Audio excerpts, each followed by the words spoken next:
नमस्कार मित्रों, हमारी चैनल में तमारू स्वागत है। मित्रों, नेपाळના વડાપ્રધાન કેપી શર્મા આવેલી અને રાષ્ટ્રીય રામચંદ્ર પટેલે રાજીનામું આપ્યા બાદ પણ કાઠમાંડુની સ્થિતિ ત્યારે મિત્રો કાબૂમાં આવી નથી। આંદોલનકારી એક પછી એક નેતાઓ રાજકારીઓ નિશાન બનાવી રહ્યા છે।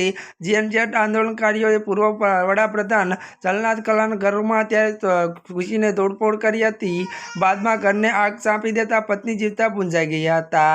મળતી વિગતો વાત કરવામાં આવે તો ત્યારે પૂર્વ વડાપ્રધાન જલનાથ ત્યારે કનાલની ત્યારે પત્ની રવિલક્ષ્મી ચિત્રકારોનું મોત થયું છે। આંદોલનકારીઓ ત્યારે તેમને ઢોર મારવામાં આવ્યો હતો, બાદમાં આગ ચાંપી દીધી હતી। આ ઘટનાને કારણે તેઓ ગંભીર રૂપે ઘવાયા હતા। રવિલક્ષ્મી પારિવારિક ત્યારે રૂપે નેવાર સમાજના હતા અને જે નેપાળનો એક ધનિક સમુદાય છે અને તે આંદોલનકારીઓને જીવતા સળગાવી દીધા હતા।